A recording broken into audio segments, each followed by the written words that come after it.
In the quiet dawn of my retirement, my daughter's voice cut through the stillness of our home. "We can't afford another mouth to feed," she declared, her words sharp as she handed me a job listing for a warehouse worker. I offered a tight smile, concealing the storm of anger brewing within, and nodded in agreement. But when I failed to appear at the job she'd arranged, Emma learned a bitter truth. She had gravely underestimated me, and her world would soon shift irreversibly. My name is Margaret Lane. I'm 60 years old, a widow, and recently retired after 35 years of service in hospital finance.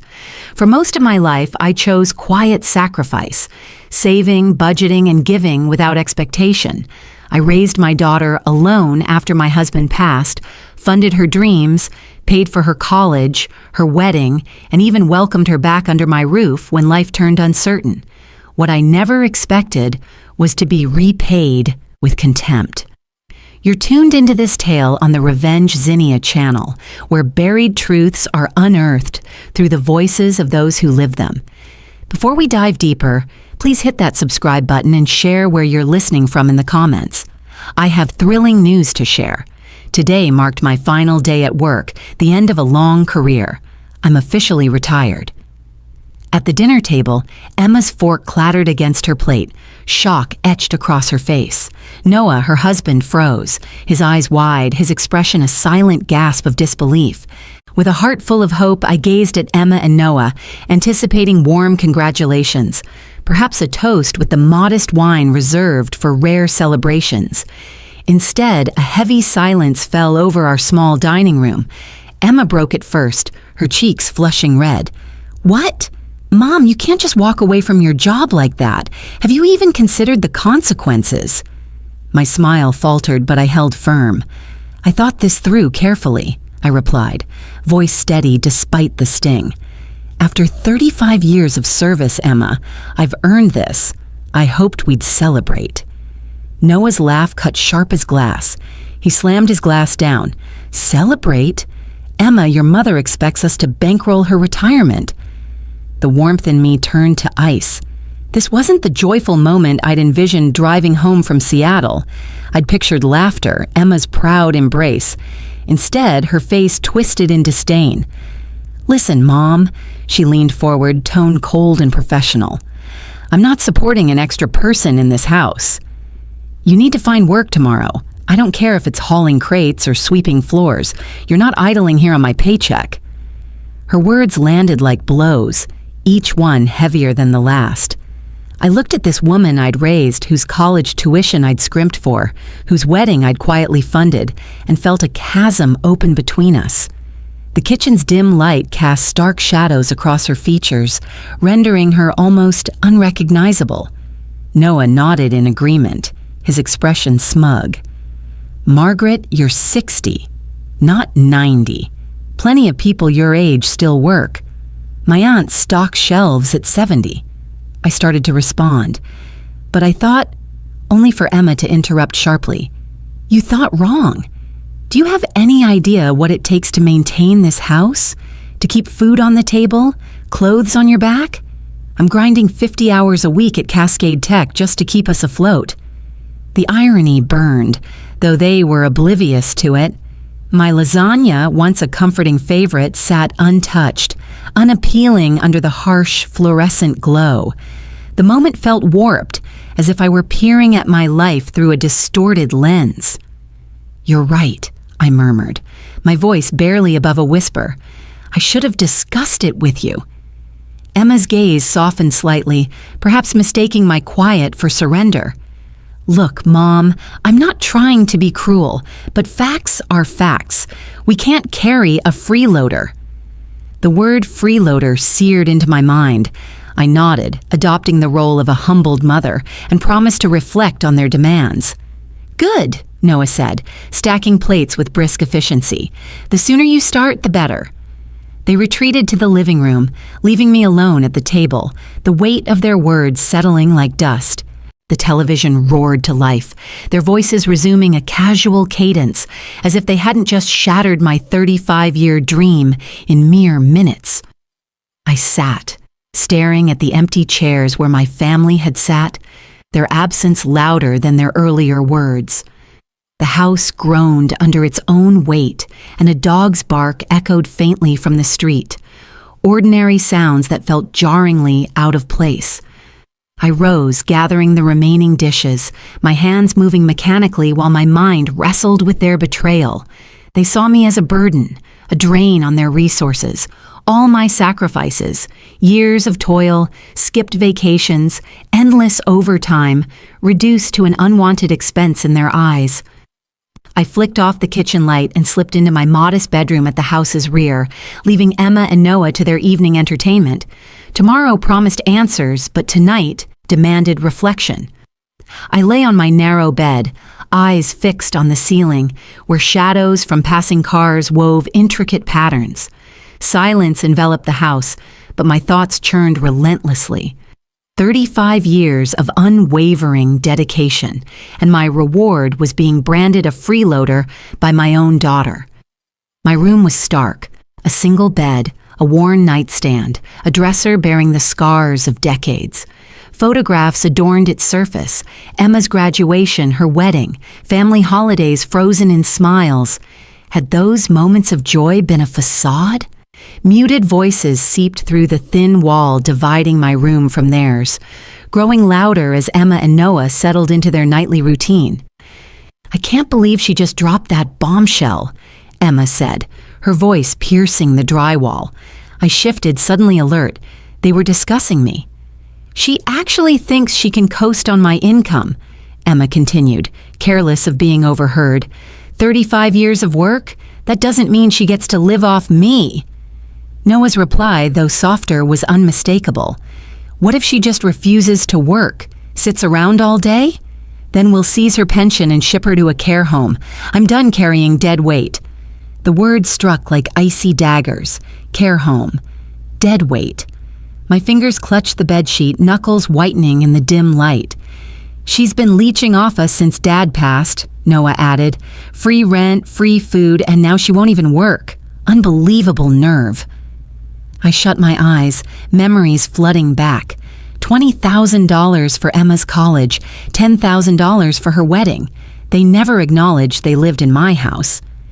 "She's clueless about today's costs," Emma said. "Utilities, groceries, insurance. She thinks it's still the 90s. "Give her a deadline," Noah suggested. 1 week to find a job or she's out." "Brilliant," Emma agreed. "If she pushes back, we'll remind her beggars don't get to choose." Their laughter sliced through the wall, cold and merciless. I lay still, absorbing every cruel syllable, every mocking chuckle. These were the people I'd poured my life into, the family I'd loved without condition. My daughter, whom I'd taught to read, whose fears I'd soothed, now saw me as a liability. Care home reverberated in my mind, a relentless echo of their betrayal. Their plan to exile me, to strip away my pension, earned through decades of labor, and cast me aside like refuse burned in my chest. I thought of colleagues who'd been celebrated at retirement, Susan, whose children gifted her a Caribbean cruise, Michael, whose family threw a lavish party.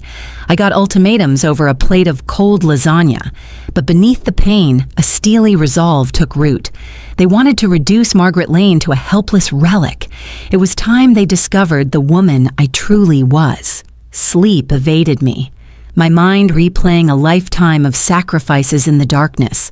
The silence of the house felt oppressive, heavy with unspoken realities. For 35 years, I'd toiled relentlessly, pinching every penny for Emma's future. Extra shifts at the hospital, sacrificing sleep to cover her textbooks, weekend consulting jobs to meet her college tuition at Washington State University, while I subsisted on cheap meals to stretch my budget. I'd chosen selflessness over comfort, her dreams over my own. I recalled a late-night call, Emma's voice trembling with panic over a tuition hike. "Don't worry, sweetheart," I'd reassured her, already calculating the overtime I'd need. I'd traded rest for her aspirations, my own desires buried to pave her path. Her wedding day surfaced in my memory, Emma radiant in her gown, Noah grinning in his tux, both oblivious to the extra funds I'd quietly provided to make their day perfect, watching them sway to music I'd paid for. I'd chosen a modest life, not out of necessity, but by design. I let them believe I struggled, while my investments flourished in accounts they never suspected. Generosity, I thought, was better than flaunting wealth. My fingers brushed the threadbare bedsheet, and my thoughts turned to Rachel Harper. 2 decades ago, her tech startup was a fledgling idea, shared over coffee in her cramped office. I'd seen its potential. $400,000 disguised as a loan to avoid scrutiny, sealed with a handshake between 2 women daring to dream big. Today, Cascade Tech employed 2,500 people across Washington and Idaho. Emma's paycheck, drawn from that same company, was partially funded by the mother she now dismissed as dead weight. The irony was a quiet fire in my veins. This was a game, Emma, and I was a player too. A photograph on my nightstand caught a sliver of moonlight. Emma at 10, beaming with the bicycle I'd saved months to buy. That child had grown into a woman who'd betray her mother's sacrifices. She'd mistaken my kindness for frailty, my generosity for need. But I'd spent 60 years mastering patience, and now it would serve me well. Come morning, I'd agree to their job, letting them believe they'd won while I maneuvered into position. Patience, my greatest asset, had been honed over decades. At 12:30 a.m., as the house slept, I lay awake, plotting. In 6 hours, I'd begin teaching Emma the difference between charity and strength. She wanted me humbled, and I'd play the part, until the moment she realized who truly held the power. My plan wasn't just about defiance, it was about precision. I'd spent years analyzing budgets, spotting discrepancies, and outsmarting challenges in the hospital's financial office. That same sharpness would now dismantle their arrogance. I envisioned the steps. First, a subtle disruption to unsettle Emma's confidence. Then, a calculated strike to expose Noah's secrets. Finally, a revelation that would redefine their understanding of me. Sleep came at last. My resolve, a quiet anchor. The aroma of morning coffee greeted me as I entered the kitchen. Emma stood by the counter, dressed casually, while Noah spread butter on toast at the table. Their faces held a mix of curiosity and lingering resentment. "Emma, I've reflected on your words," I said, settling into my chair. "You're right, I need to contribute." Emma's mug paused mid-air, surprise flickering in her eyes. Noah's knife hovered, a dollop of butter suspended.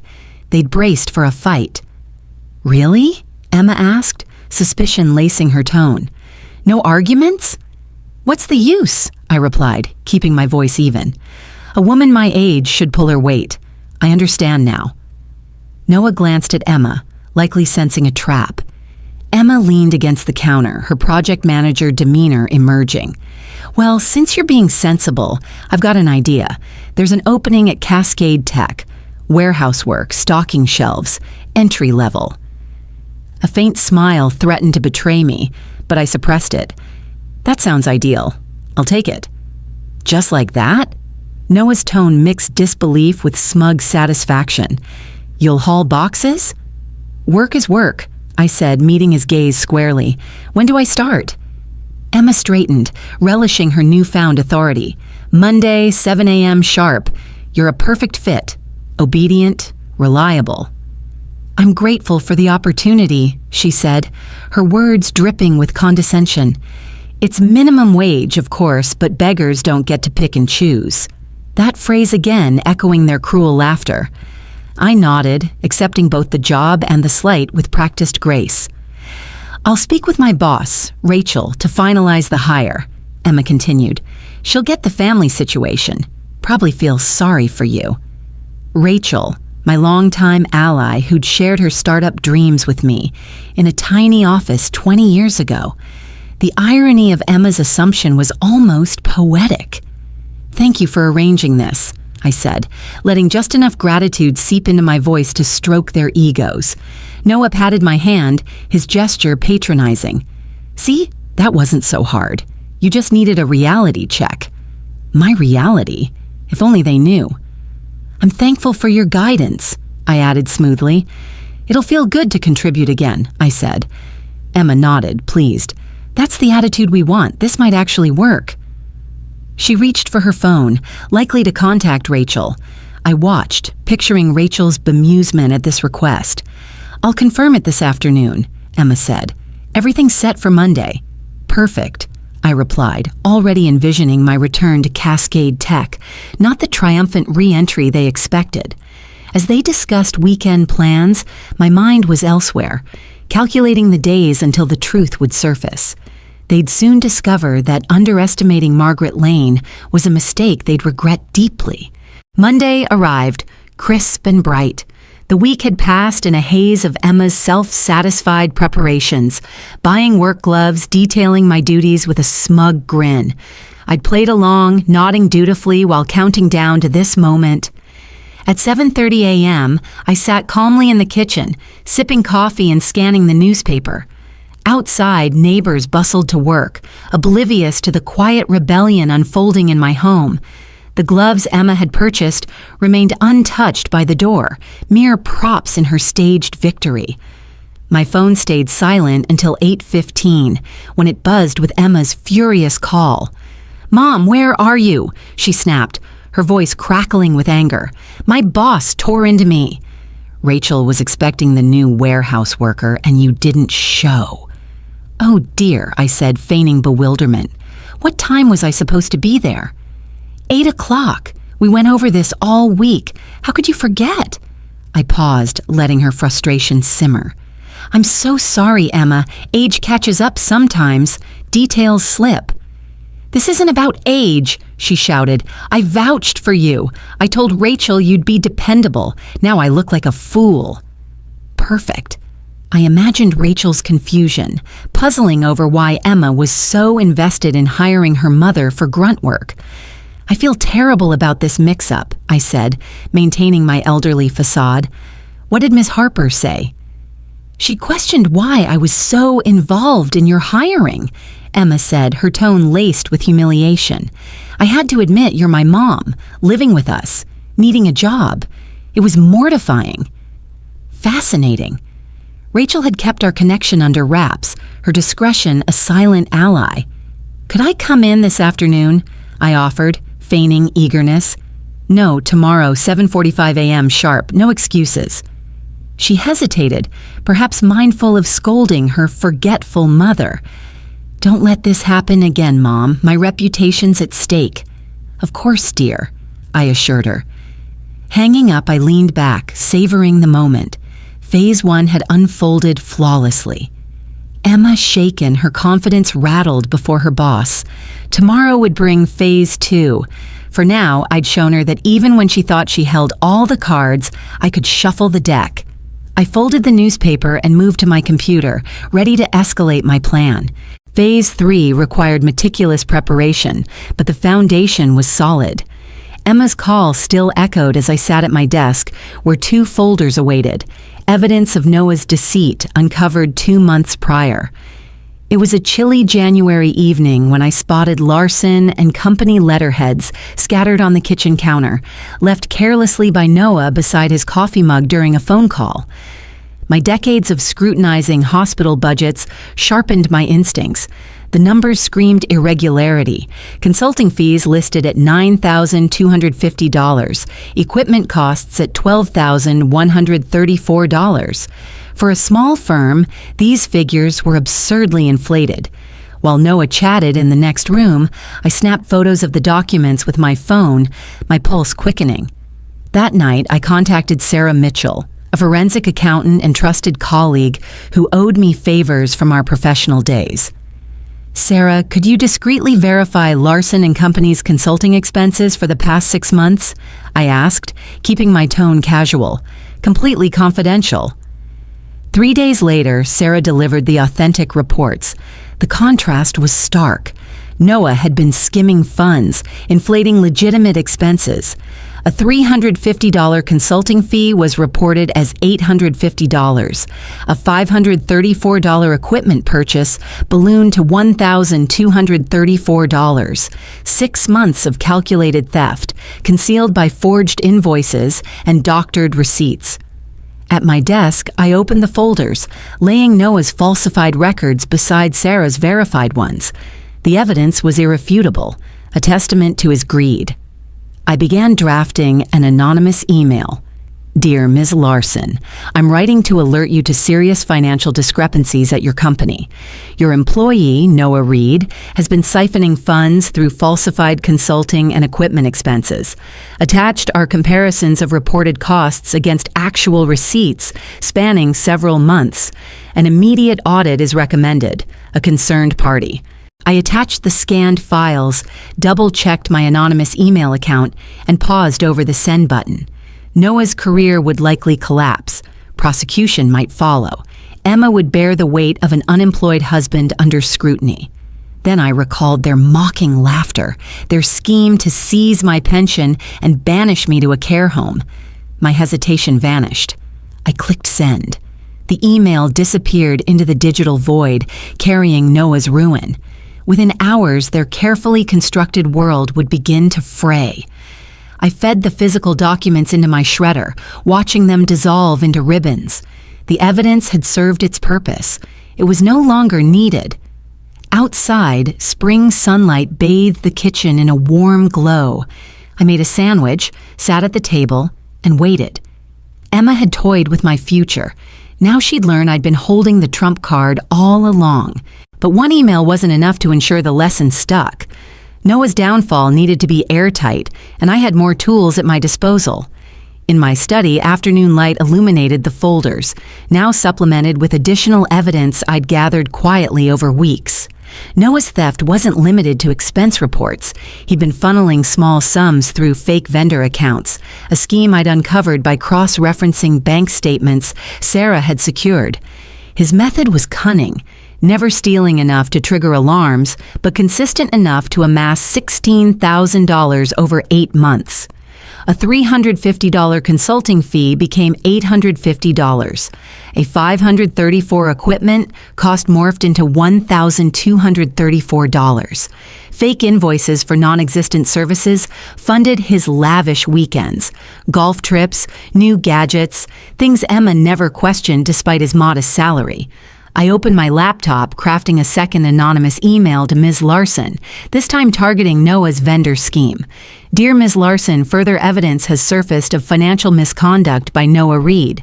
Attached are records of fictitious vendor payments and bank transfers, totaling approximately $16,000 from January to August 2025.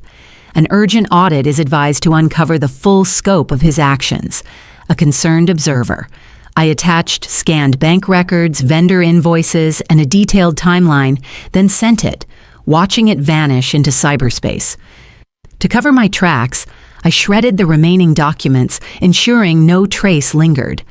I brewed a cup of tea and settled into my chair, the calm before the storm. This second strike would ensure Noah's exposure was thorough, leaving no room for him to wriggle free. The fallout would ripple through their lives, a lesson in the cost of betrayal. The front door slammed, followed by the frantic click of Noah's shoes on the hardwood. I looked up from my newspaper, feigning surprise. His face was ashen, tie loosened, hands trembling as he clutched his briefcase. "Noah, what's wrong?" I asked, rising with practiced concern. "You look shaken." "I'm facing termination," he stammered, voice breaking. "Someone sent my boss documents, financial records. They're accusing me of stealing." "That's awful," I said, my tone laced with sympathy. "Who could do such a thing?" He collapsed into a chair, his composure shattered. "I don't know. Anonymous evidence hit Ms. Larson's inbox today. Bank records, expense reports, laid out like a forensic report." I sat, maintaining my facade of concern. "What exactly are they alleging?" "They claim I inflated expenses, created fake invoices, used the company card for personal purchases," he said, his voice quavering. "Margaret, they have everything. Dates, amounts, even photos of documents." Ms. Larson had acted swiftly, confronting him within hours. "It must be a mistake," I said gently. "You're an honest man, Noah. Surely someone can vouch for you." "That's the problem," he said, desperation creeping in. "The evidence is airtight. Someone's been tracking me for months." Indeed, they had. "Have you told Emma?" I asked, letting worry color my voice. His expression crumpled further. "Not yet. She's already stressed about work, about you missing your first day." He looked at me, pleading. "Margaret, what do I do? If they fire me, if there are charges, we'll lose everything." "We'll sort this out together," I soothed, patting his shoulder. "Family sticks together, doesn't it?" The irony was sharp enough to cut. The man who'd plotted my exile now sought my solace. "They've suspended me pending a full investigation," he continued, wiping sweat from his brow. "Ms. Larson said the evidence is overwhelming. They're bringing in external auditors to review every transaction I've touched." Sarah's work was impeccable, as expected. "Could you resolve this quietly?" I asked. "Perhaps explain to Ms. Larson." "Explain what?"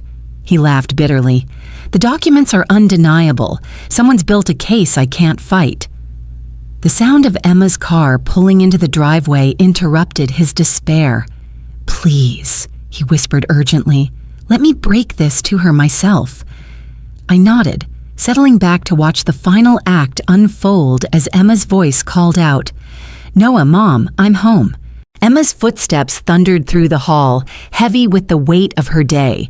She appeared in the doorway, blouse rumpled, her expression shifting from fatigue to alarm at Noah's disheveled state.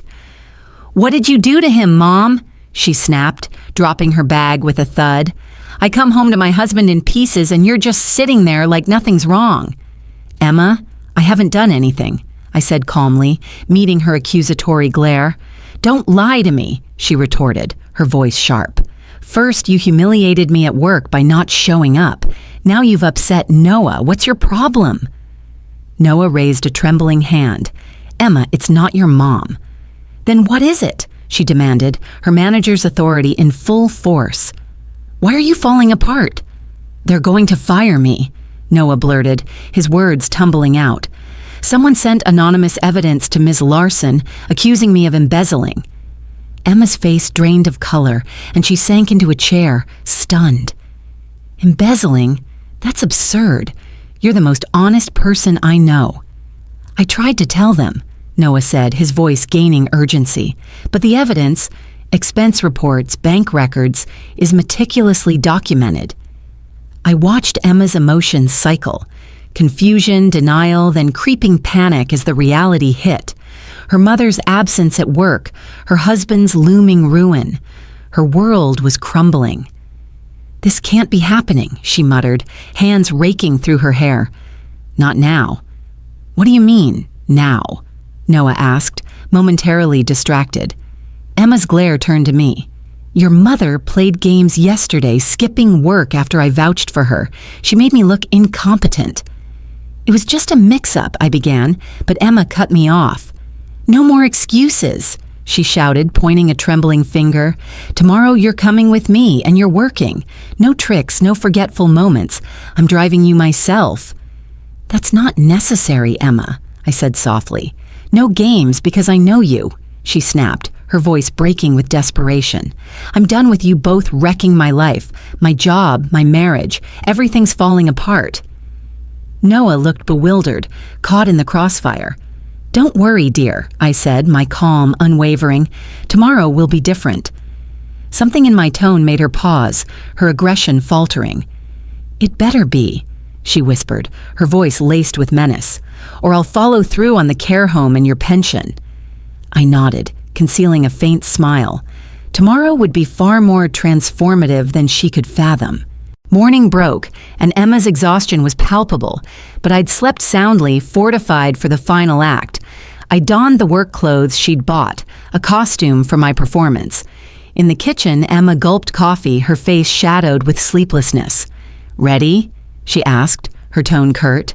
Ready, I replied, slipping on the work gloves. The drive to Cascade Tech was cloaked in tense silence, Seattle's morning traffic absorbing Emma's nervous energy. I sat quietly, watching familiar streets pass, counting down to the moment everything would change. "Let's be crystal clear," Emma said, her voice taut with controlled anger. "No confusion, no excuses today. You show up, you work, and you make me look competent." "I understand," I said, adopting a submissive tone. "You'd better," she snapped. "Your stunt yesterday nearly cost me my job." Rachel questioned my judgment, wondering why I'd vouch for someone so unreliable. Poor Rachel, likely baffled by Emma's insistence on hiring her business partner for manual labor. "No tricks, because I know how you operate," Emma continued, her words sharp. "You might think you can manipulate this, but I'm in charge now." "Don't worry," I said, a trace of confidence slipping through. "Today will be different." She shot me a wary glance. "What's that supposed to mean?" "Just that I see the situation clearly now," I replied, measured and calm.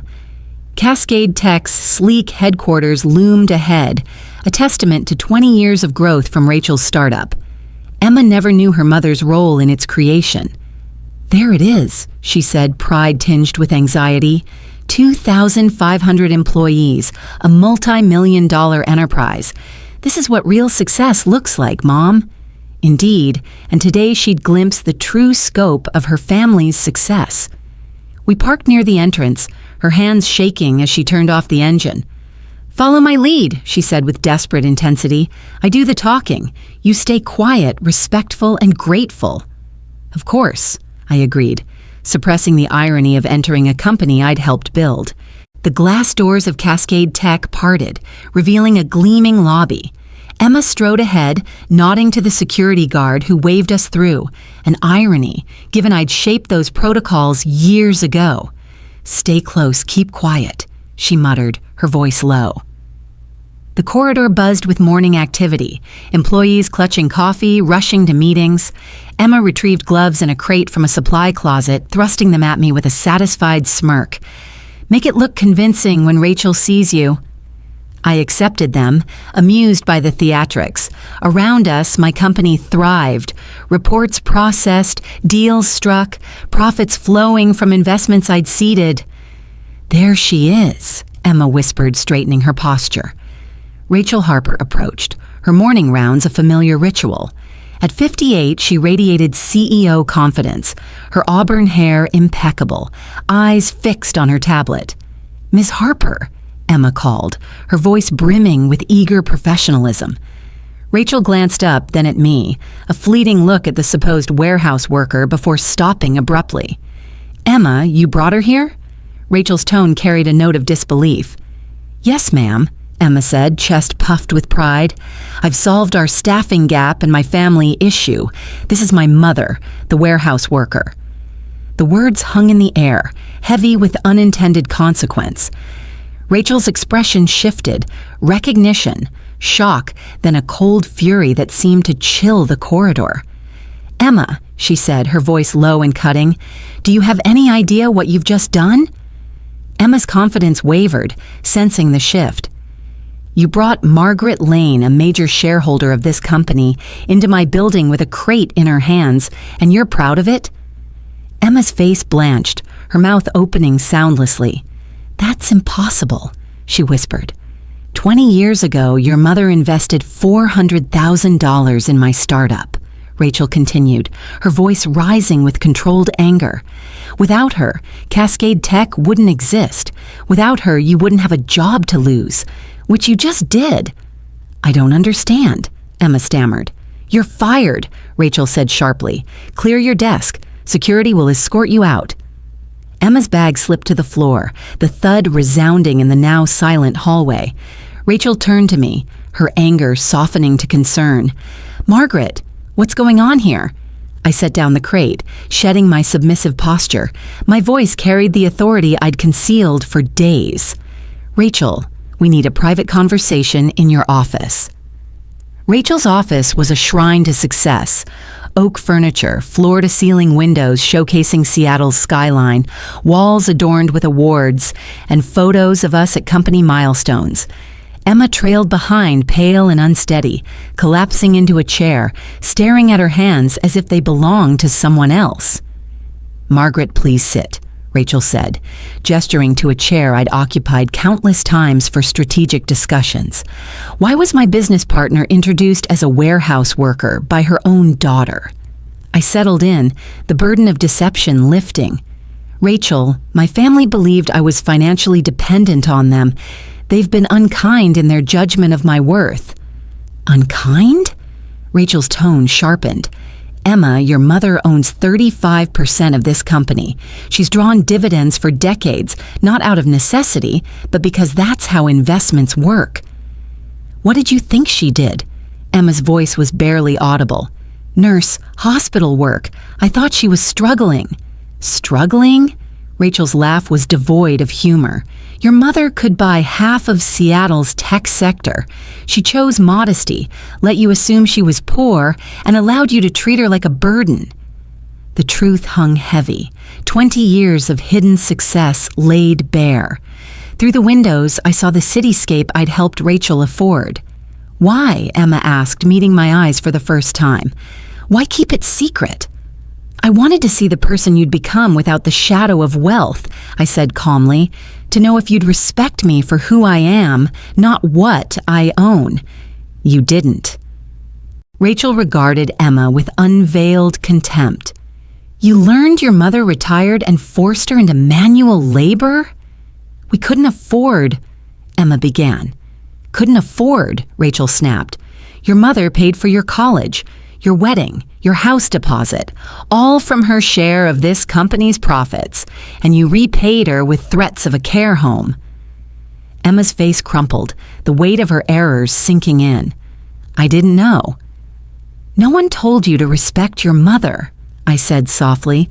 "That should have been instinctive." Rachel moved to the window, her voice firm. "Margaret, what do you want done?"